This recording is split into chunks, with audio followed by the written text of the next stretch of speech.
Okay, we are live. Okay, somebody hit my line. We're live on Facebook as well. Let's go.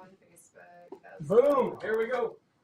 All right, let me just jump in so people know what's happening online. Yeah. Hey guys, it's Sean Cummings. I'm here with Erica Watkins.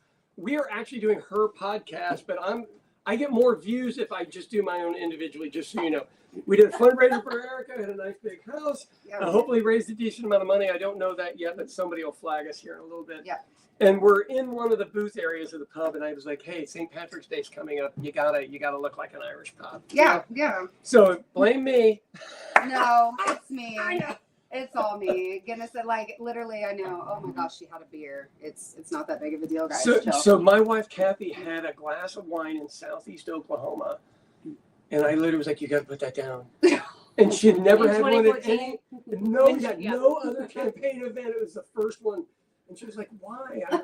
For some reason, it just sounded good. And I go, "Not down here. Everybody thinks they don't drink until you go to their house." Oh my gosh. Right. So, what do you want to talk about today? Because nothing's going on in the federal government. I mean, there's nothing to. No, I can't think of a single There's no thing. paramilitary groups going on. Yeah, nobody is being kidnapped by Fuzzy mics. There's buttons on them. Will you turn them on, please? Ma'am. That's turn the mics on. Mine automatically go on. All right, this is old people problem. Can't put old people in charge. All right, are we on both of them? And it should light up. This bigger. There we go. Sorry. Okay, I got a green light on this one. All right, folks. Remember, this is unfiltered for a reason. So, unfiltered show. So here's the thing. Where do you want to start? Because we got about 100 things to talk about. Wherever. So let's start with how you guys met.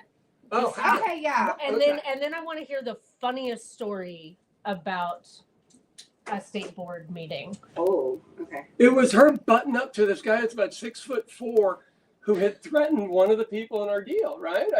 Which time? So it wasn't Big Ed. It was some preacher that was like the size of Big Ed, but he was doing the biblical thing, and you literally phone in hand. And what are you, about 5 foot? 5'1.5". Oh, okay. 5'1.5". Toe to toe, not scared in the least bit, and I was like, all right. Was that the one that cussed out in line? Yes, you were. Okay. You were angry. So what happened? What happened was I was wearing a rainbow skirt, little black top and a rainbow skirt. And he comes up to me and he goes, "Are you one of them LGBT ABCs or something like that?" And I was like, I mean, I am part of the queer community, but what I'm interesting. He goes, "Well, you're not going to be safe on the street soon." And I said, "What do you mean?" And he goes, "You came for the kids. You're not going to be safe on the street." And I don't think he expected me to react the way that I did. But yeah, phone comes out and I'm like, it was on. And I'm just like, you really think that you can come up to me and try to tell me that I'm not going to be safe in the street? Because I went off. We started going through the security. Highway Patrol is like, you need to stop. And I'm like, this guy like literally just basically did this. And so my husband was actually behind me, who is also he's a giant. But we weren't like, he was just behind me and he wasn't talking. And then this guy, you can see the fear in his eyes whenever he starts to realize that there's nobody there to back him up. And my husband's like, "Wait, why don't you say it again? Say it again." But then like I'm just over here running my mouth and I'm like, "You're a little bitch." That was it was freaking classic. I mean, because you don't just threaten people. It was on Capitol grounds. I had to file a police report. It was a whole thing because, But that was only one of many. So both of us started going down to the Oklahoma State School Board meetings. I started going down because Ryan Walters flipped the white power sign in front of our Congress. That's when I started, and I was like, God, I guess this has gotten bad enough that the token old white guy's got to show up. Right. And so I used to always dress in a suit, and I'd do my American flag pin and everything, so everybody didn't think I was anti-American. But by the end of it, I just became my own comedic show because it was so ridiculous. Yeah. And I had wigs and outfits, and I would throw cornstarch all over my face and snot coming down and everything. But it worked. And what I found was the more outrageous, because I used to be a professional actor and professional stand-up comedian, so I just started doing that. Yeah. Because initially I was serious. Yeah, same. And because the things he was dealing with, he was picking on specific communities that couldn't do anything to help themselves. And what I always say is high school is difficult, and it's really difficult if you're different. And that's the people he was picking on. What he was trying to do is to see if anyone would buck up. Yeah. And if they didn't buck up on that one, you move on to the next community and buck up. And you've noticed nationally, it's the exact same scenario. Yep. Like it's a playbook. I mean, I hate to be the guy to say it. It's a playbook. Very much. So what I want to point out for those of you who don't know how any of this works, I would grab headlines because I would do crazy shit, and I knew what it took because we've been doing it at the jail for years. She built a group, a coalition. People were organized. They met. I joined their group, or they let me into their group, willing or unwilling. Right. And because they were so well organized, and it's really important to understand when you want to do something, you have to find people of like mind or like ideas, or it's not going to work. Yeah. And so when she was going to run for Congress, I was like, please just run as yourself. Please don't. Yeah. Please don't do the middle thing, because the middle thing doesn't work. No. And the middle thing can get you through a primary, but you can't win. And the only thing that's going to win is to be yourself. Yeah. So anyway, kind of got off on a tangent. No, that's fine. Yeah. What do you mean the middle thing doesn't work? Yeah. What do you mean? The Democrats just keep losing. Hold on. How many do we have at the Capitol? 18? Yeah. Now 18 to 81. 18 to 81. That works. Those are good odds. But you know what? I will say. So when I first met you, we had 40. Yeah. We've lost 22 in the time that you've really grown into a full adult woman. I mean, Sean, I was a full adult woman when we had met. Kids and everything. I'm just kidding. I am just kidding. I think that for the record, I need to be on camera saying I was really... a full adult woman when we met. I had 3 children. In the age. I was 29 years old. Child sex trafficking. I guess it was a bad joke. Here's the thing. You did look really. She was very young looking. But anyway, that's how I met her. Oh, so I got that one going for me. This is why they don't let me on live TV. A full-grown political operative. There you go. There you go. Okay, how about this one? And ECG's grown into a mature woman. That works. I'm going to get some hate mail from that. Okay. And I broke the mic. They're questioning whether it was a good idea to do this right now. No, I'm not. Let's tell people how to organize. Because people ask me and I go find some people who think like you think. Have a meeting. Man, it sounds so easy, Sean. Thanks. Have a beer. So literally. I mean, the American Revolution started in a bar, so I'm just saying, but you don't even have to. There's so many places now that have non-alcoholic options, so, But really, the community is what people are looking for.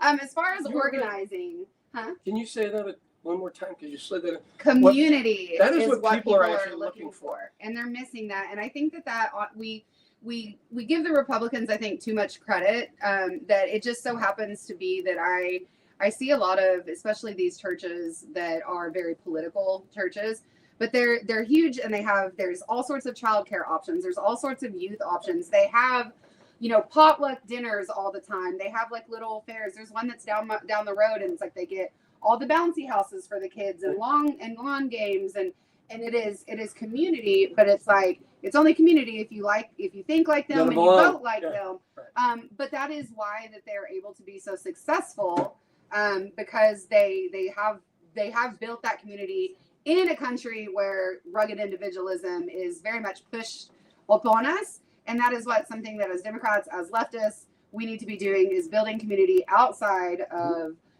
the ways that we're supposed to, and actually, get to know your neighbors and organize community barbecues and things like that. And like the resistance to ICE, and I actually want to talk about more about this later, in Minneapolis, and the way that they are resisting. Right. The way that they are resisting is they have hyper local community chats and groups. Yeah. So not only are they now connected to each other, so that if there's ice on the street, that they can get it out and then also relay it to the street over. But now they're all connected with their neighbors. They're starting to provide things for each other, support in other ways, and they're building that community power that I think is going to be like really powerful. Which we all used to have.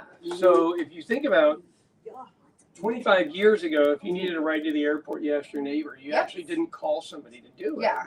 And then that's gone. And there's nothing wrong with Uber or anything like that. I'm not saying there is. But what we've lost is that back and forth. And even though your neighbor may not have wanted to get up at 4:30 in the morning, they would do it knowing full well you would take care of their dog when you were out of town. So it's a give and take. So why did they have that pre-built? Because I truthfully believe that our paramilitary force went into a Viking stronghold. That's who lives up there. Yeah. Wrong people. Yeah. And inherently, they don't mind suffering to win. Right. Yeah. I mean, it's a cultural deal. Yeah.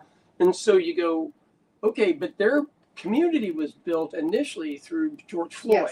Yes. Is where it started. Mm-hmm. So how do we do that here? Because my deal is I'll do town halls and all this other stuff just because for some stupid reason or weird reason I can communicate with a lot more people. Right. But the average person, you can just go put something on people's doors and have coffee on Saturday and you don't have to agree. Yeah. That's the big thing. Everybody just brings something and you just talk, because if you're talking, at least you can come up with a solution. If you're just looking at the person that's got one flag or another flag in their yard, you're not going to get anywhere. But we sooner or later got to get beyond that. I'm not sure we're there yet. But it's not just about coming up with solutions. And we talked about this, or Eric talked about this with Provenzano last week, is that because we have lost community, we have also lost the ability to see our neighbors as part of our community. Yeah. Right. Yeah. Like even the people that live next door. Yeah. I hate to say it, but when I have candidates, I'm like, you want word to spread fast, you go to the places in your district that are not predominantly white, because white people don't talk to each other anymore. Nope. Non-white communities talk to each other all the time. All the time. Right. And you go knock a door in a predominantly Black neighborhood, and every person after the first door or two is waiting for you. Yes. Plus, because no one else has ever come up. Exactly. Right. Well, yes, I mean, that's a real thing. That's a real thing. See that those districts are, as a safe Democrat, they're like, it's do North Tulsa. Right. They're gonna vote Or in. East Side Oklahoma City. We don't need to, East Side Oklahoma City. We don't need to go in there and actually engage with these communities because they're just going to vote for us anyway. And no. But the problem is that if they show up, they are more likely to vote for the Democrat. That is not a guarantee, number one. But number two, if you refuse to engage certain parts of your community, they won't show up at all. Exactly. And you know what? I don't blame them. I don't blame them either. Yeah. I don't blame them. My deal is, and I say this all the time, as a small business owner, nobody represents me. Right. So I don't buy into anything. I buy into you because I know you, and I know what you've been willing to do and capable of doing and able to do. Not willing and able, willing, able, and capable. And they're different things. And so that's the reason. And the other part of it is I think in this fundamental change that sooner or later will come to Oklahoma. You feel like you're getting there, and then magically it drops back. You're going to run against a guy in November that has endless money. Yeah. And no personality. Well, when he announced his reelection, his official sentence was reelection, bank balance. yeah, that was the first thing that he said. So my thing is, and I know this sounds odd, vote for the person that doesn't have any money, because at least they think similar to 95% of the state. Yeah. When I moved to Oklahoma, my argument was that this was, and it's not a cut down, it's just a reality of where the money is. Right. Because of the oil business, it gets concentrated with one huge wealth with one person. And then everybody else has working wages. So for some reason or another, we all think we're going to become Harold Hamm. No. And it's just really just not the case, especially at my age. It's I'm in the fourth quarter. And so what I want is somebody that looks out for regular folks, but it's a hard sell, and it should be the easiest sell in the entire world. It should be. So what do we need to do to get that? Because in the village, it's middle class, and then parts of it are upper middle class. So, in my case, I put my picture on the signs because most of them had seen me on TV. So I rolled through. Right. But running east side, everything else, and I'd go over to the east side, knock doors, and you're right. Great luck on it, and everybody was thrilled to see you. Yeah. I don't know how the votes turned out, to be totally honest with you, because I didn't break it down by precinct. It didn't get close enough. But you go, it is how much time do you have? You got to have some resources if you're out knocking every day. Yeah. We had two candidates here today that are trying to do it, but they both have jobs. Yeah. So how do you tell everybody how to manage that, or how to not manage it and drive yourself crazy? Right. So I'm actually lucky and privileged that I went from being I used to be a small business owner myself. Actually, before COVID hit, I was a licensed esthetician, cosmetologist, also master instructor. Yeah, I had this like little veer off into the beauty industry for about 7 years. Loved it.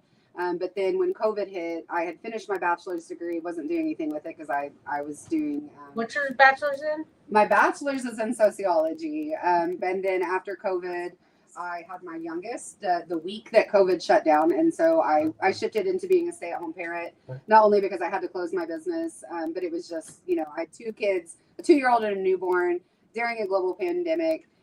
So stay-at-home mom. But then I went to grad school during that time because they started offering a lot more distance learning things, obviously. Online, right? So my master's degree is in global affairs, global economics, and development. And then I decided that I need to pursue something with that. And so that's kind of how I got into it. But then Ryan Walters came along, and how I got into this is I was just sick of it. I had been involved with Defense of Democracy, but we were more focused on Moms for Liberty. We were Defense of Democracy. We were focused on local school boards and making sure that, because definitely during COVID 2020, a lot of these extremist Moms for Liberty, because they've got a lot of money, started sneaking in school board elections because, school board elections are held at a different time than the regular ballot. Which is very, very low voter turnout. Very, very low voter turnout. And I know that there's a bill that just passed committee right now to put it on the November ballot, and the argument is that it's going to make it more, voter turnout. But I think that's going to put us into more partisan rhetoric, and it's going to be a lot of the same money, because even though there's lower voter turnout, the people that are showing up for voting actually care about school board issues. School board, right? Yeah. So that's what we were doing with Defense of Democracy. But then with Ryan Walters, I just went and I everybody should care about school board. Yeah, everybody should. But I made a speech during public comment. I called him a fascist to his face like 3 times. Basically told him that I'm a veteran, and he was doing the same shit that they did in Afghanistan. Because it's religious ultra fundamentalism, extremism, and and then that video ended up going just like crazy viral. And then all of these parents started finding me on social media, and they're like, "Oh my gosh, I hate this guy too." And then that's how it just kind of spiraled, and being able to snowball. have that, snowballed in a good way. We spiral. Yes, snowball. that's right. But yeah, and so we just built this group. I mean, thousands of people started getting involved, hundreds of really core volunteers, and then several dozen that showed up, would drive from all corners of the state to these meetings. In any weather. Yes, in any weather. weather. Time of year. And we every little trick that they tried to do to stifle public comment, we found a better way. We would daisy chain speeches on a shared drive, where we would write a 20-minute speech on a shared drive, and it didn't matter who got called up or when, we could all pick it up and keep the same brilliant. Speech. It was, and then that's when they started, like, they did everything they can. And that's when you know that you're succeeding, when they work so hard to shut you up. So I was at a school board meeting 2 weeks ago, and they wouldn't let me speak. And then I had to be mean and do a Facebook Live and call this guy out on it. And then somebody saw it and made the phone call, and he came back over and he's like, "Okay, we're going to let you speak. Yeah. But within these parameters." And I'm like, "No, I have a First Amendment right. Exactly. I want. Yeah. You allowed public comment. You don't get to determine any of this."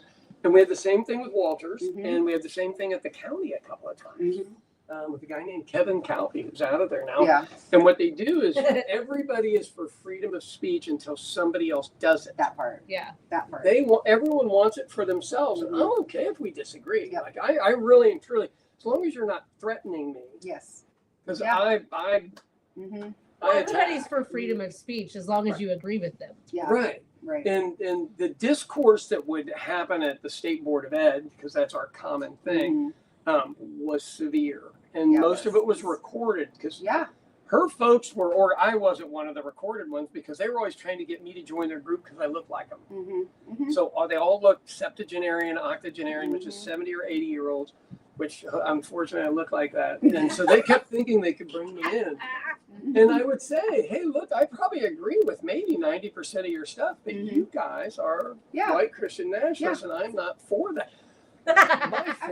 My family's already been down this road in other countries, and it doesn't work out well. Yeah. Yeah. Just a whole bunch of people die thinking that they Yeah. got Jesus or God on their side. Yeah, I mean, and these are people, and that's what's so funny about the State Board of Education, because I do think it is indicative to the larger conversation that's happening right now. But it is they have people that go up there, they would read Bible verses or basically call for like the death of queer people, Right. and they would frame it in a way that wasn't like we need to drag them all out in the streets, but it's like basically saying millstone, that they should be all of these things. But then you go up there and you call a white nationalist, white supremacist fascist a fascist, all of a sudden that's a problem. So you can call for groups of an entire vulnerable community to be eradicated and saying that they're poison in our society, which is the same type of rhetoric that was used in Nazi Germany. But then when you go up and actually put a name to what we're seeing, all of a sudden they have a problem with it. And it's the same people. Mm-hmm. So the stuff I was at a couple of weeks ago, first one, I was the only person there to speak. Second one, there was like 4. And everybody got good press, which was great. But the fact that they were already trying to squelch it, it's because we beat them at too many other things. And so what you want to realize, and she's been in the fight for things that are billions of dollars, not hundreds of millions like regular government. The State Board of Ed brings in $4 billion a year. It's over 40% of our budget. And I want somebody that's willing to fight for or against. Just fight rather than just go along, because there is some complacent ass people out there. What do y'all think of the adults confronting students at the walkout? Oh my gosh. It didn't work out well for them. Yeah. Look, here's the thing. So in the 1960s, the same thing happened, and then they tried to throw the kids out of school. They went to court and beat them. Kids have the right to leave. Yes. Now, it is First Amendment, and it does not start at 18. And it does not stop at a school, at a door into a school. You have First Amendment rights, period. And so the same people were doing the same nervous thing back then. Look, when I say the word playbook, what I mean is this is written down and they're just following a deal. I think it's fantastic that the kids care. And so we always say they don't care about anything. We found something they care about, and instead of embracing it and helping them along with it, and maybe trying to talk to them, God forbid. But the people that attack them, I'm always interested in the people that come up and threaten me. And I'm like, what do you not like Guinness? I mean, what is this actually? What is this actually about? Because most national politics really don't affect most Americans. It's just rhetoric. Yeah. And so you're buying into the rhetoric enough to want to come try to kick my ass, knowing nothing about me. Exactly. Which is ironic. And the same deal with you guys. That guy had no idea that you were ex-military and that your husband was ex-military and he was going to get the shit beat out of him. He didn't, though. But he could have. Because he went ghost wild. The video is on my and personal instead of TikTok, peacocking by like the way. this, It's he pinned. literally did everything to make himself my look gosh. Small. The best part is like there's this gulp, like whenever I'm just like, and then you just see this like, and he just didn't see it coming. He did it. And look, And they don't. That's the thing, is because they think they're macho people behind keyboards, and then now some of them are trying to say it to their face. And most people, it's like ignored, like blah blah. It's like no, you have to match the energy. Yeah. And that's kind of like why, like it's all bullies understand. It is, yeah, it is, Sorry, I didn't mean and to it's like interrupt. no, like it is, and that's what I did with Walters. That's what I'm doing with this campaign, and what I will do if I'm actually in Congress is like I'm not going to come in there and just like be all over the place and like just unhinged. No. But when we see some of these hearings with like Bondi, like Pam Bondi, and it's just like yes, politics is a thing that you hear a thing and you're supposed to pivot, and redirect and try to get your message. And there's like a whole science and all sorts of things of like how It's you're a supposed playbook. it's how you're supposed to convey. Right. And so she's trying to do this and failing spectacularly, but then like just throwing all these buzzwords, same shit that Walters did. Like, oh, Trump, you have Trump derangement syndrome in a freaking congressional hearing. And a lot of the Democrats held their own, but the thing is we need to, if all parliamentary rules are going to be out of order right now, then exactly. And it's like, we can't keep doing the, taking the high road. And because guess what? Fascism and authoritarianism and these people who are sick, twisted people, as we're seeing with the Epstein files, and only care about power and profit, they don't give a shit about decorum. And they're not going to be like, oh, we should actually listen to the Democrats because they're doing it. It's like, I'm sorry, we have to match that energy, and not in a way that is unprofessional, but is just because this is our democracy, this is our freedom, this is our way of life that they are literally trying to take from us. And we need more teeth. We need more tenacity with the people that are elected to do this, because they have an obligation. If you are elected to public office, that you need to be doing everything you can to push back against this, and we're just not doing enough.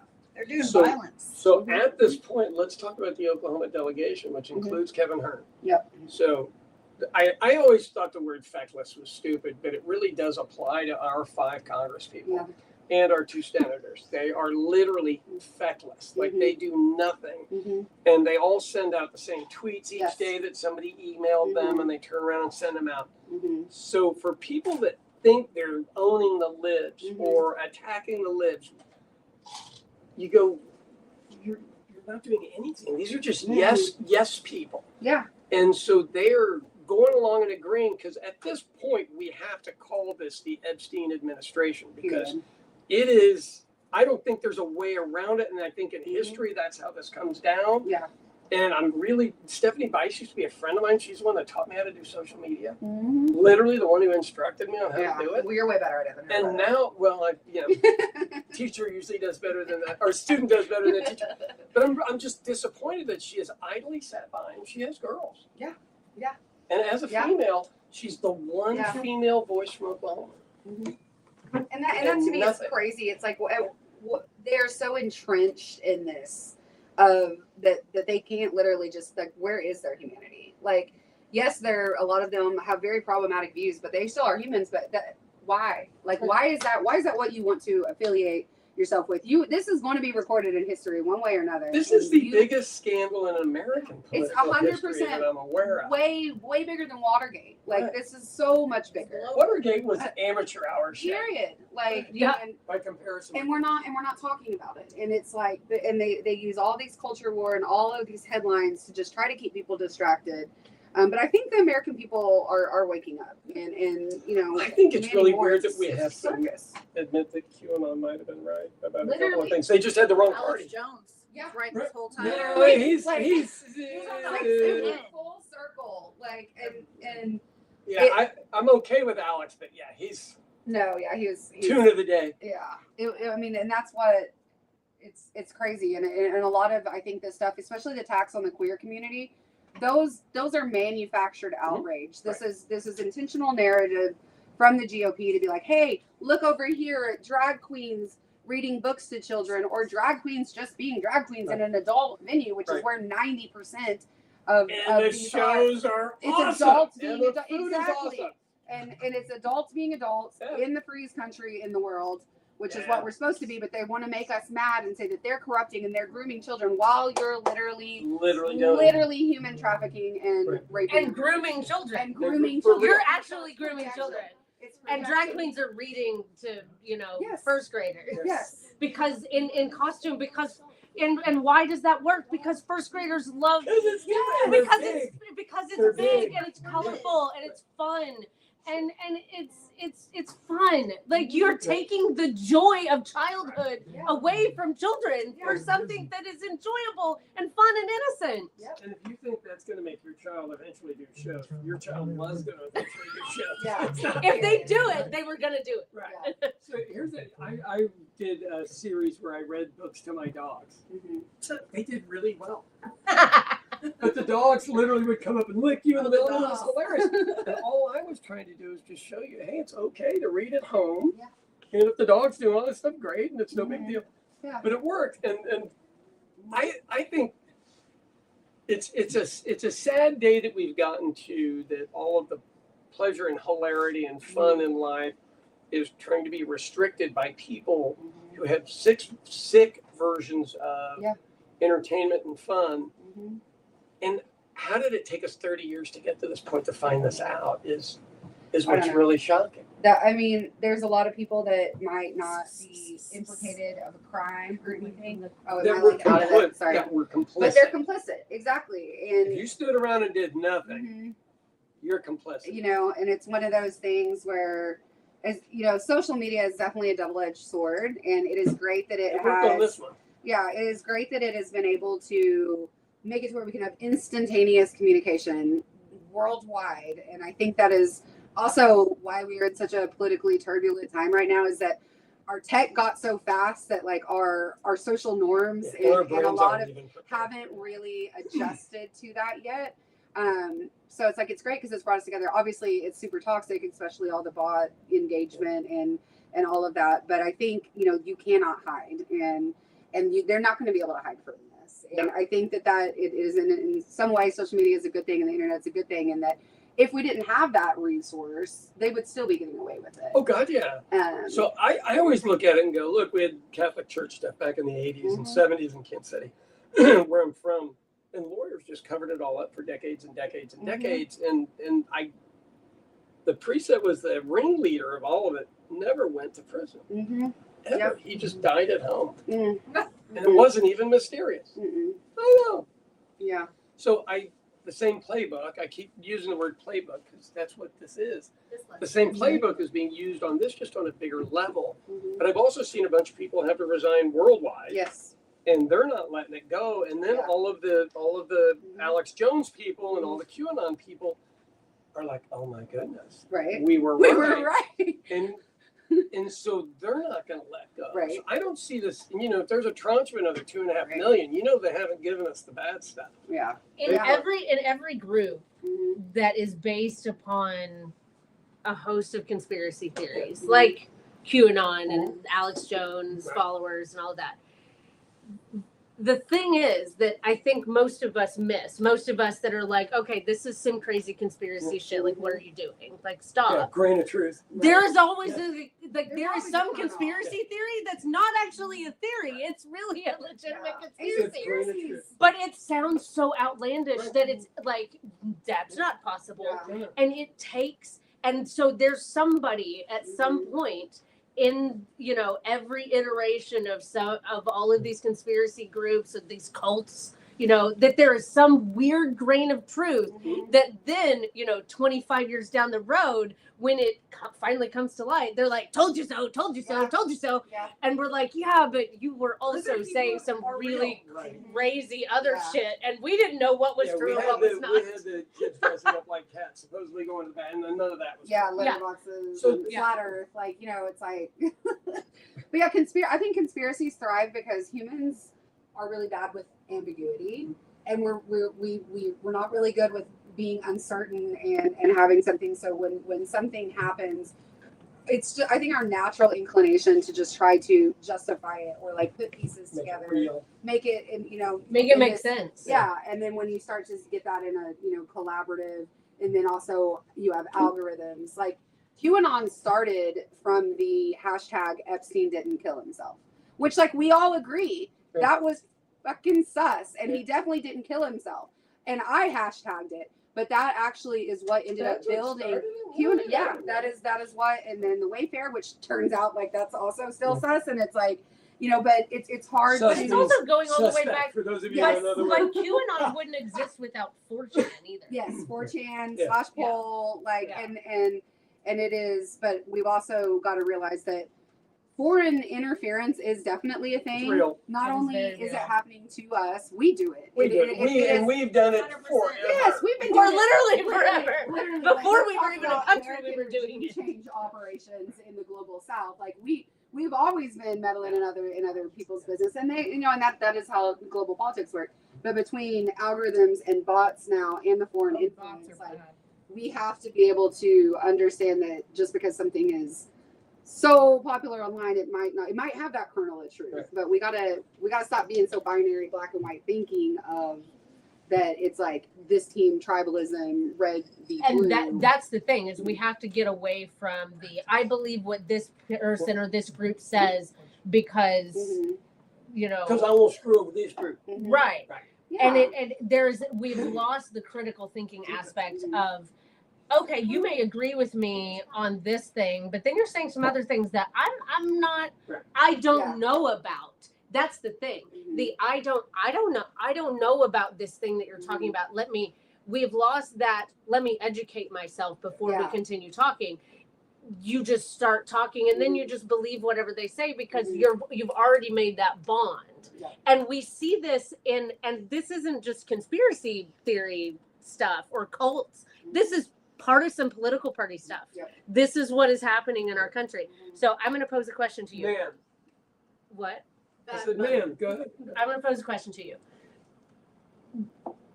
The Democratic Party is kind of in a shambles, both in this state and has been for a while, but also at the national level. Yes. So, Sean, What level of honesty are we looking for? Unfiltered, this is baby. unfiltered, baby. This Go is for it. unfiltered. 100%. You Go for told it. Erica, I want you to run as you, and I told Erica, I want you to run as you. So I mean, this here I am is running why we call it unfiltered. So, what, like, if you could wave a magic wand, what does the Democratic Party look like in 5 years? What does the Democratic Party look like going into the 2028 presidential election? And then going into 2030 redistricting and the next decade of what the country will look like. What do you guys think? Like, if the two of you could wave a magic wand, what would the party look like? Okay, as we saw tonight, I'm not going to mention names. Mm-hmm. People that matter know what we're doing is not working. Now, am I happier with the Democrats in charge now than before? Yes. Yeah. Is the infighting less?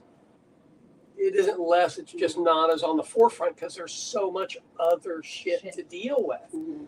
So, Are we talking about at the state level or the national level? state level. National level, Kit Fairchild and I always talk about this a whole bunch, and they need to just muscle up.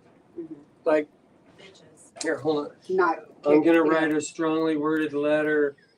We're gonna wear pink suits to fight fascism. Or white suits for women's rights. Yes. It's not enough. And Or separate. So at the Women's at separate. the end of it all, I would like somebody to say something that resonates with me, and I would and demonstrative politics work. Mm-hmm. You and I know it for a fact. Yes. Firsthand, demonstrative politics work. Mm-hmm. So we've got 5 people representing our state that all suck. Mm-hmm.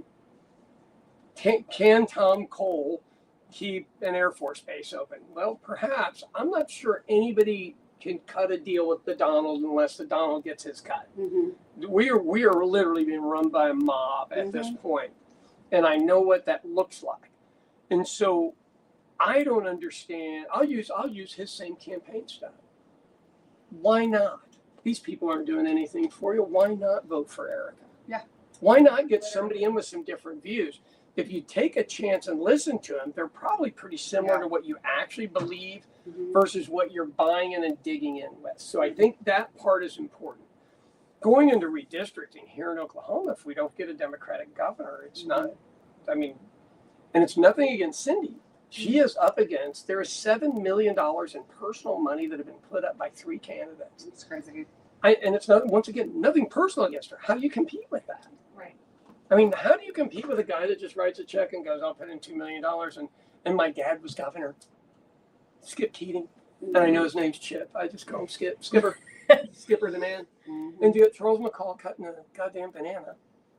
You know, what a weirdo. And he wouldn't even touch it. And he wouldn't even touch it, which for a dude, straight guys don't really care. They just grab the cut, right?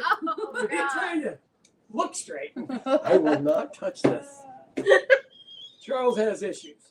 And Listen, then, it is 2026. It is okay to be queer. I'm Yeah, just saying that really. for all the Republicans. if you need to flip You guys have got to switch just sides if realize you a need lot to. of it It's is okay. giving like closeted Right. rage. Just saying. But, you know, Gittner Drummond is, he's really good at saying something and writing letters, but nothing happens. Mhm. And, you know, I mean, biggest landowner in Oklahoma is his family. So when do we figure out that really, really, really super wealthy people care about other super wealthy people? They don't give a shit about anybody else. Yes. They really don't. Yes. And when you think that they do and that you think you're going to be that rich, You're not- Drummond's multi-generational. McCall owns bank. Kevin Stitt did make his own money. What a douchebag. Well, I mean, but he also owns a bank. He owns Gateway Bank. Now. But it was banned from practicing, or Right. banned from mortgaging in like 3 And- states. Yes. That's so But shady. what a douchebag. I mean, the guy, he knows what it's like to work your way through college. Yeah. And now he'll just hose everybody else, but Exactly. his kids don't have to worry about Yeah. it. They really and truly, and I have a nice Well, and he life, also so is I'm- willing to sell out his tribe at every turn. At every turn. That is God. politically Yeah, expedient I'd for like to run him. a bloodline deal on that and see if he's actually tribal or if they just. But sign then, it. but his brother loves to like use the benefits of being indigenous and being a member of the tribe. That is in opposition to the policy Yeah. that his brother, the governor, has been spouting Yep. for years. The hypocrisy It's is. shocking. Is it though? Is it shocking, Sean? At this point in actually, time, it's not is the it least shocking? bit. No, I no. was like, There it's you very on brand. So, very on so let's. So we talked about state. Mhm. Now let's talk about national. So Chuck Schumer's got to go. Yes. Hakeem Jeffries, every once in a while, come up with something great, and he did. Mhm. But you go, so But why does What Chuck do you Schumer do? need to go? Is it because of his policies, or is it So- because he doesn't do when anything? you've got people over on the other side kicking you in the nuts, Mhm. you have to defend yourself. Yeah. Yeah. Well, he got mean- me again, and I'm just going to write a strongly worded letter. Yeah. I mean, it is. There, It's, we've got to have a national strike if we're really going to change anything. And the national strike has to last 30 days. It can't be a it week. can't be. It Yeah. can't be a weekend. You know, and Yeah. yes, the coming out for a couple hours. Yes, it's great that tens Yeah. of millions of people come out, but you come home. You know, it's like, But oh, what do your- you do your- when you go your home? thing is over at 2:00. You post the pictures that you took, and then Right. you feel like you're an activist. Is what is happening. Yeah. No So offense. for Well, most you of go us- out and chew gum at the same time, For guys. those of us, We it's don't need to difficult. do It's that. me You out do there. both. It's You do both. But Sean, you remember? So I've talked to Eric about this Yeah. before, but you remember the education rally Yeah, I in was there. 2014. You remember that, right? I 25. actually took the video of all the teachers coming down the step. Okay. My video. So 25,000 plus people showed up. Right. And that wasn't even the teacher walkout. The teacher walkout wasn't until 2018, 4 years later. So 2014. That's the video I shot, not 24. Okay, 2014 Yeah. was the When Janet we still cared about school. primary and Janet Barisi year. And there was the big protest at the Capitol. Districts around the state It's shut huge. down, Yeah, it was nice. you know, bust people in and everything. And there were a number of legislators who had said very dehumanizing things about Yes. teachers Oh, yeah. in this state. And there was this huge outrage, huge uproar. And then every single one of them got reelected. Of course. So, Most of them didn't even Yeah. get challenged. Yeah. So what is the point of everybody going and showing up if you go home and do nothing Yeah. after you have like stood there, gotten your pictures, and gone and Yeah. had your like Mexican food after the rally before you get couple on the bus margaritas and a and margarita? pat yourself on the back. Like what is the point? So, I don't know. okay, so I am I know a lot. I'm first generation American, and so the thing that was drilled into me as a child is education's the only way Yes. up. Yes. And I started on second base, maybe close to third. Mhm. Private school education, I had all the stuff going for me, and still managed to screw it all off. But I'm just letting you know that just because you're given it doesn't mean you do anything with it. So, my mom went on strike as a public school teacher, and I tell this story just so people know how to work the press. Mhm. So she goes on strike, and we couldn't afford to go on strike. We had 7 kids at home. Like, we needed her paycheck on Monday. Yeah. You know, Dad made money, but we needed more. Yeah. And by Sunday, the strike hadn't ended, and she's frustrated. And so she goes, okay, everybody just go get your church clothes on. So we all 7 of us get our church clothes on. Mhm. And we walked picket lines with her. And we are on the front page of the Kansas City Star Sunday edition, top fold. What year is this? Is it in here? 70 something. Okay. You'll be able to find it on Yeah. microfiche. And, but strikes Digitize over the next day, and she gets her paycheck. Yeah. That's performative politics. Yeah. So Hakeem Jeffries, where's your performative Mhm. politics? Yeah. Schumer, where's your performative politics? Mhm. You can't be any worse than Marjorie Taylor Greene. No. No. Like, quit thinking you're going to look like an idiot. The Yeah. idiots are there. Yeah. So, what's the guy from Missouri's name? He looks like a little boy on this with the January 6th writers. We went to the same high school. Oh, So yeah. did I went to the same high school with Hillary Okay. Clinton's running mate as well. Okay. We all went to a Campaign. school called Yeah. Rockers High School. So this guy goes to Harvard, but he acts like an absolute douchebag. He was a debater in Yeah. high school. I mean, Well, and so was Tim Kaine, by the Yeah. way. That is one thing that I want to add into the performative politics, because I talk a lot about this, and people think that I'm using performative politics in a derogatory manner. No, and it's not. There is a place for it. It's good for mobilization, but we are past the point of mobilization. We need to organize, and there is a distinction between mobilization and organization. And organization is building because here's the thing. You're right. A national strike needs to happen. The reason that the student protests are so effective right now, if you've seen all of these Republican legislators, like they don't give a shit about the Constitution. Like they're just blatantly like education. They're like they need to be jailed. All these kids, they don't know what they're talking about. And yes, adults going up and actually physically fighting, vest on, like That's crazy. literally like assaulting children. Which I've been going to some of the student and going on the other side of the street just to run interference, because if somebody wants to come there She'll get in the middle of it. and tussle, you're going to tussle with me. You're not going to tussle with those kids over there that are doing. But why they're so effective is they're disruptive. Yeah. They are disruptive. I am sorry, No Kings. I'm sorry, all of these groups. I'm not going to be a conspiracy person saying that this is like a psyop. But if you're permitting an event, they're letting you permit, and they're letting you do it, and they're letting you be on these sidewalks from this time till this time because it's not threatening. It's not challenging. Right. While it is important to raise awareness, while it's good for raising awareness, it is good for visuals, it is good for and it's networking, also good bringing people in. It is good. It's a good first step. So they need to happen, and I'm then not what? Saying that they don't. Then but what? exactly, it's then what? Because it needs to be things that are disruptive. And honestly, like the thing about the way that our system is designed is it is so hard to strike, because that is something that I talked a little bit about with Clara, and people that I know from Europe are just astounded because they're watching this and they see the writing on the wall and they see it in the way because that they we lived would through see it. Yeah, exactly.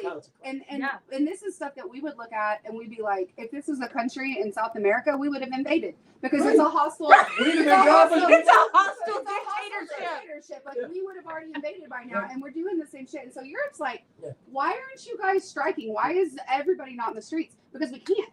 Because people can't miss work because they will get evicted. They will lose their health care. Yeah. And so what I think needs to happen is I think the strikes need to start with the people that are privileged enough that they can.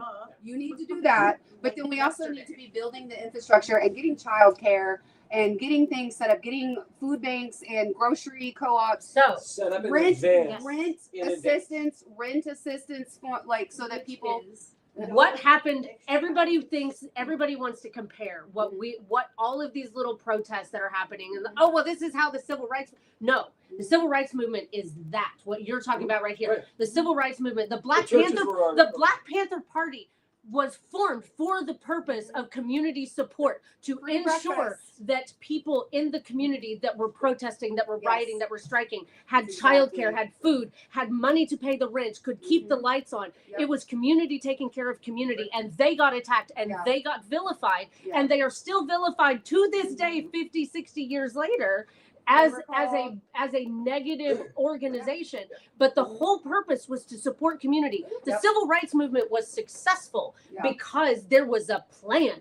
It wasn't just, it's a Saturday afternoon, let's go have a little protest and make some homemade signs. There was a plan. They were asking for specific policy initiatives. They were asking for laws to be created or adjusted or changed or rescinded. They were asking for things, and they were centered around actions, actionable items, and then they took care of and supported their community. But then it's now that's why the civil rights movement worked. Rosa Parks and that's what's sat different. in the front of the bus, and Martin Luther King walked across the bridge, and then racism stopped. Like that's how it's taught now, and we're not. Racism stopped when we elected a Black president. Oh yeah, that's right. But that is where I do kind of have issues with what we're seeing of the. If Kamala would have won, we would be at brunch right now. Those type of vibes. That's the problem. Because it's not just about Trump. It is about this control that they have on every aspect of our lives. So we got derailed. 10 companies, we're back to the national strike. Yeah. So if 10 companies basically are the only reason the stock market is doing well, it's a pretty easy target. So there is an influencer. I can't remember what the guy's name is because he's a douche. that always talks about why these lonely men are the problem and women should take them in. I can't stand his theory, but anyway, he came up with this deal to unenroll essentially in specific groups, and I think there were 3 of them, and one was like Netflix, one was Amazon, and Amazon Prime. And I think it's a great start, and he's probably going to get a couple of million people. But in that, what has to happen is America's economy is so gigantic. I mean, Oklahoma's, the government's going to spend $14 billion this year. The state, not including everybody else. The national strike has to affect that. Yeah. So the Montgomery deal on buses, everyone took the bus because they didn't have cars. Yep. But their city made money on the buses. So when the bus strike happened, not only did the maids not get to the suburban areas, which is really what everybody was mad about. The city lost. Yeah, because you don't piss off the wives. Right. Especially. Well, I mean, the Or the French rich Revolution. Yeah. I mean, Yeah. it's not new. Right. The city lost, right? But so what, as far as a national strike, do you do here? Because you have to look at it and go, okay, so are we going to, I mean, there's really just 10 mega companies. I mean, it's weird how much that's controlled. And there's also stock market that we have to look at and go, where do you disengage? Because really and truly, if you look at a metric, there's about 10 companies that own each other. Yeah. So I'm not even sure that it's It's all, 10. I mean, no, it's like Or 3. it's just It's one. Blackguard or Yeah, BlackRock, BlackRock. Vanguard, Raytheon. Right. But what I And think. so where's the national strike come and how do you do it? So I would say that less of like a national general strike, because you're right, it is so massive. We need to be targeting, and I think COVID did a really good job of kind of showing how fragile our economy really is. Because the shutdown, we realized it's like give or take 9 days and shit gets real bad real fast. And essential workers praised as hero, but also we can't pay them a living wage. That's a whole other thing. But you what gotta we come to realized work. is like, and I think we target really weirdly hyper specific industries, ports, And then scare everybody. port workers. And something those like are that. usually not owned by Americans, by the way. Yeah. Weird. But yeah. Our ports. But we do some really, especially that's why union and collective bargaining power is so, because luckily there still are unions in some of these industries that I think if we were able to have some sort of national movement, but then really stop work in key industries that would kind of grind things to a halt, it would send more of a message. Because obviously we can't just shut down everything as much as we need to. We can't. And but we it can't- does need to be disrupted. And we in can't some go way. back to middle of the road normal because that's No. not how it works. No. When we go all the way right, you come back Mhm. all the way left, Exactly. and then it gives the excuse for the right to come back in. Yes. So Exactly. What about us that want to be violent and do revolution time? So here's the thing. I'm from Ireland, and what you're seeing in Minnesota right now, and you saw in Chicago, and you saw in Los Angeles, is Northern Ireland. They would come in with basically the exact same military vehicles and just throw people in the back, Yeah. and they just disappear. And so we're used to it. The only reason I would say I don't say that that's a good idea is because drones. Mm-hmm. You're not going to get away with it. I mean, Well, and I yeah, think that's probably the wrong way to say it. But Yeah. you go, you're not going to get away with it. There's too much technology. I think Ireland. I did my study abroad in Ireland, and it very much we were talking, and this was 2022, 2021. I don't remember, but about that. People were still having this conversation of what is America going to a civil war? What is happening? We didn't really know, and it was a consensus that it's going to look like the Troubles. It's going to look like the Troubles, and it does. And it already does. Like we literally have the state executing citizens on the street. Right. And I said a little bit in my speech earlier that it's like when we talk about violence, and like people have pushed back on me a lot about this, is that homelessness is violence, and poverty is violence, and denial of healthcare is violence, and all of this. And it's not to say like, oh, let's all take up our pitchforks and start burning things down, because I think that can be kind of a reactionary, and then that is going to give, because that is the thing exactly. It's like this is the United States like military industrial complex that we're talking about, and we're also talking about an unhinged leader right now that is so he's waiting to pull like to He's looking he wants for to invoke that. the Insurrection Act. He wants to do that, so we have to be tactful. but like there is militant resistance, and there is color revolution, and there are ways that it's like, it's not that we're like going to just be standing out armed going toe to toe, but we can do things that are disruptive, but not just because that's not going to end good for anybody. Right. Like, Pointed and organized, but and they're once again, the only reason I say the nonviolent is drones. Yeah. This isn't 1970 where you can go make your point and I mean, Would there steal be a some good place to guillotines go would be a peacefully vibrant protest? topic. Like, I feel like, you grab the guillotine, one billionaire, the rest will fall. I think when we Joke. get rid of the Epstein, when we Exactly. finish up with the Epstein It should be administration, bipartisan that pedophiles should, That's what So- I'm so saying. going- so- you would think everybody could agree on that. Yeah. You would think. So going full Hey, circle did I back answer around. all 4 of your No, questions? not even a little bit. That's okay. Dang. All right. What does So the party look what like? what does the party look like? So let me ask a different question. Let me ask a different question. Well, I kinda have an Let me answer ask a for more that. direct question. Do you think, sitting here, the two of you, do you think that the Democratic Party can win seats in the next 3 cycles, so the next 4 years, so 2026, 2028, 2030, enough to affect redistricting come 2031? If the Democratic Party at the national level looks and behaves the way it does today, do you think that we can make enough progress? No. I think we're To going make to any pendulum real swing impact. over just by not being the other side, and it's not going to be enough. So I think we have to take a serious look at Bernie Sanders, who won Oklahoma, Mhm. red state, came in and won it and beat Hillary. I called it, by the way. 77 counties. And look and go, okay, so we have to not subsidize healthcare. We need to go to a national healthcare Period. system. Period. And if that happens, I think the Dems stay in. But if they weasel out, which they generally seem to buckle Yes. and weasel, which is They got donors. Which They is got why- donors to worry about. it's the same donors. It's the same donors. On Like, both literally, look at sides. Walmart, look at Amazon. They Right. donate to both So- parties. Like, So the economy of politics is what's actually killing us. An example here is we've got a defunct Democrat that runs a lot of campaigns because he wants his 15%. He doesn't give 2 shits whether they win or not. Doesn't care.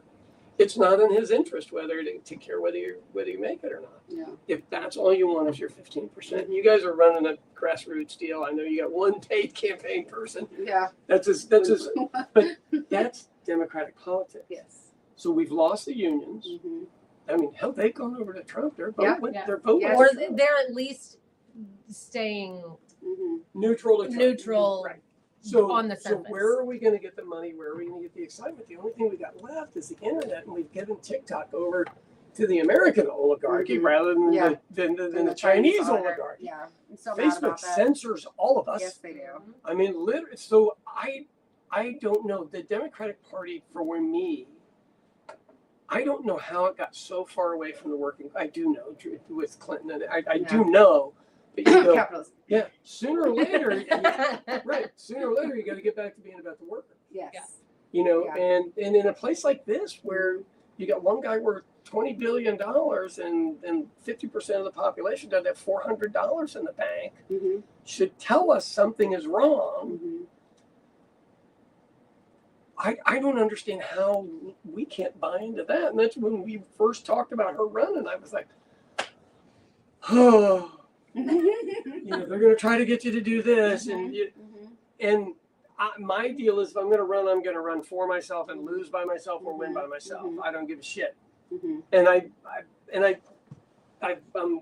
35%. If I was in baseball, I'd be doing great. Right. But I don't know here how the rural areas ever come back around because we don't have access to Yeah. them.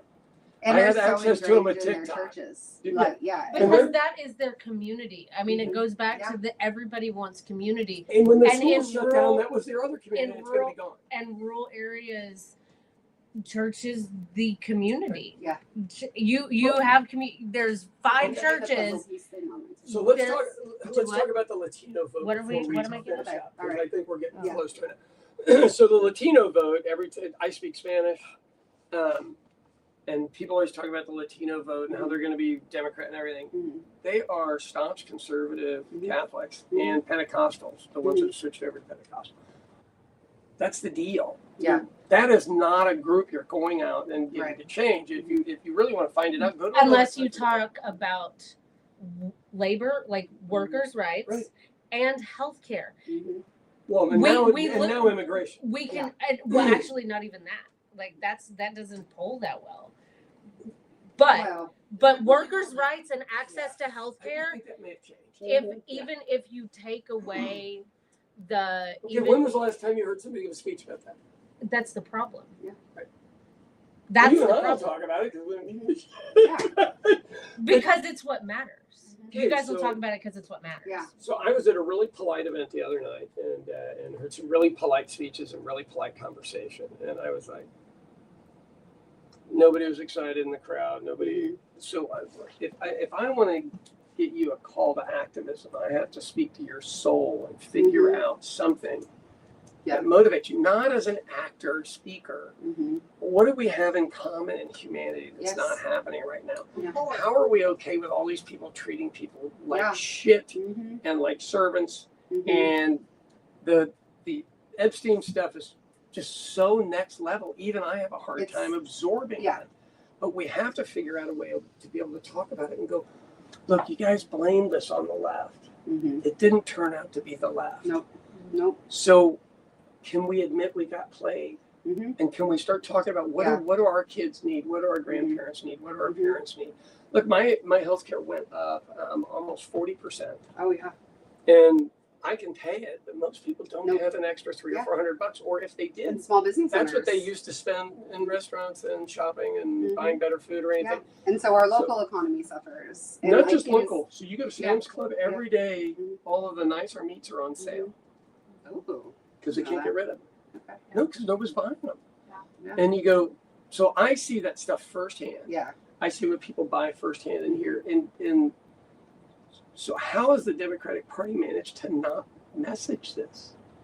So I don't know where it goes. I until, honestly, at this point, I think it's intentional.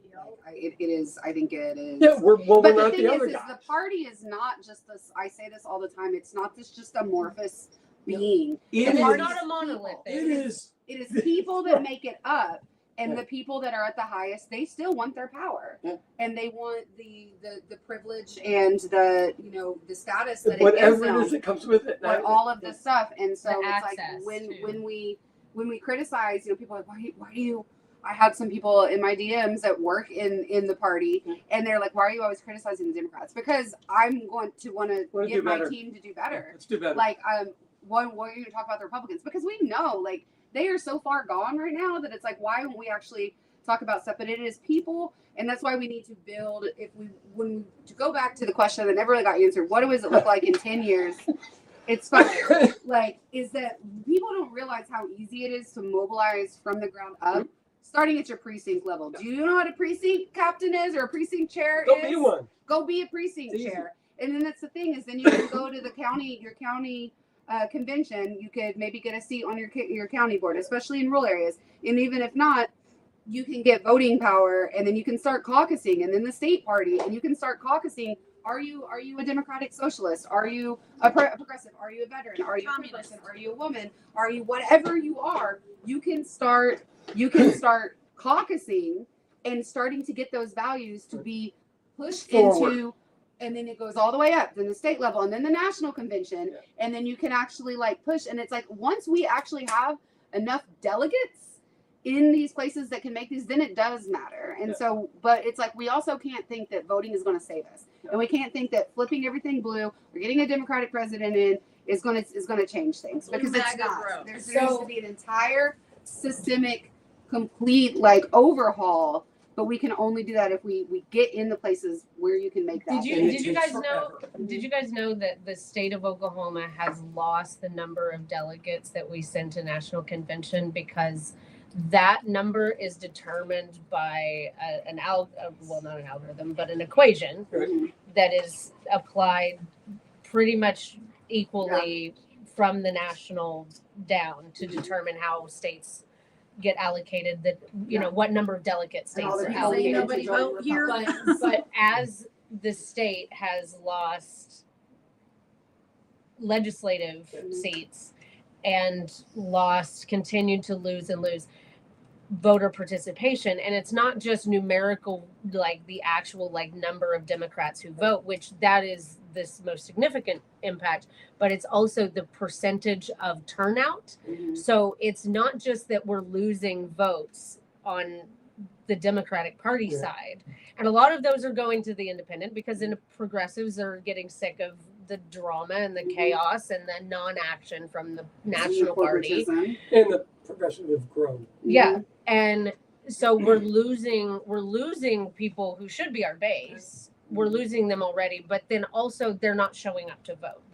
People are not showing up to vote. Democrats and progressive independents are not showing up to vote. So we are losing, as a state party, we lose delegate seats to national convention as a result too. So by our states just continued year over year over year of loss, it is impacting our state's ability to have weigh-in at the national level. And we used to be so important. Your live is flagged for misinformation. What? That's hilarious. What did we Well, probably when we were talking about conspiracies, or if it got swarmed by so- but we gotta wrap up. So let me have to wrap up. cover your 10-year deal real quick, and then we'll wrap it up. All right. So we just lost Devon Energy, and formerly known as Chesapeake. Yep. All right. So 2,000 homes are going to come for sale. Businesses are going to move down to Texas and everything else. I've seen a couple of news stories on it. Have we heard any prominent people talking about it? No. Okay. So all of that GDP moves to Texas. Yep. And It could become more of a welfare state. right. And so I say in 10 years, we are a suburb of Texas. Yeah. At that point, at the rate we're going. I mean, look, my wife was heavy in politics 14 years ago when the Democrats still were in play. Everybody was really nice to her, and then they screwed her over behind her back. I mean, a lot of backstabbing motherfuckers out there. And I got to watch all that. And I just look and go, until the party can come together with a cohesive plan to take care of the citizens, not their donors. Yes, the But people. citizens. And I don't see that it goes anywhere. I literally don't see it. And is it better? Maybe. Look, it was gridlocked. And as an old white guy, I can tell you I didn't belong in that party. And they made sure I knew I didn't belong. Yeah. And you go, wow, and I have a really big voice. Are you sure? Yeah. I'm the guy that you don't want to, literally tried to vote to throw me out. I know. And you just go, man, fuck these guys. It's very much. And my so- other friends that you saw in here tonight, all had dropped out of the. Yeah. Mark didn't drop out. Chris had dropped out. A whole bunch of them had dropped out. So. Because it's still a good old boy system. Or wait, now it's because we're Democrats, we're woke. It's a good old person system. But they still, Democrats are just as bad at shuttering people out, and it being, you have to be an insider. You have to be in the know. You have to be all of this, and it's no. But see, I think the actual independents not being able to vote actually helps you. Because then we're down to 2 Dems, and I mean, we'll see if I'm right. I did not agree with David Glover that was the best thing to do to bring everybody else in, because I think you got to choose a side. If there's a time in history you got to choose a side, it is now. It is now. The time is Yeah. now. All All right. On So that. Did I talk too much? what did we do today? We had a fundraiser We had a today. fundraiser. So Oh, yeah. I will put a link to her stuff down on the bottom. Whether you like it or not, you need gas, you need staff. Yes. You got to do all this stuff if you want to run a real campaign. And then if you don't run that kind of campaign and can't bring that money, people are like, well, you didn't run a real one. You're like, Yeah. did you donate? Yeah. Come on, man, help us Yeah. out. Yep. Sorry. So sorry I don't have Twitter. My little Twitter trolls like to be like, oh my gosh, Twitter Kevin Hurd. sucks. I'm never on there. I have 50 followers. It's awful. But there's one that hyper fixates on me, and he's like, Kevin Hearn has $2 million, and Erica Watkins is only raising, But guess what? Mine actually come from real everyday people, and I would rather get my $5 and $25 donations or reoccurring If you can spare that, if you can do a reoccurring, that's great, because then that helps us plan and budget for our operating assist. So $20 a month, $50 a month, 100, whatever you can afford is great. Also, anything. If you only have $5 to do once, that's great. If you have the $3,500, we will use $1 it to million. reach voices. We need a $1 million for something that I'll drop later. I'm not going to talk about that right now, but And I did drop her a check a few minutes ago. yes. So. But yeah, we do would love the support. Also, like and share, volunteer. You can do things from home, canvassing, because it actually is getting out and talking to people, having these conversations, making people feel seen. When we're canvassing, I'm not just saying, "Hi, America, I'm running for Congress. Please vote for me." Bye.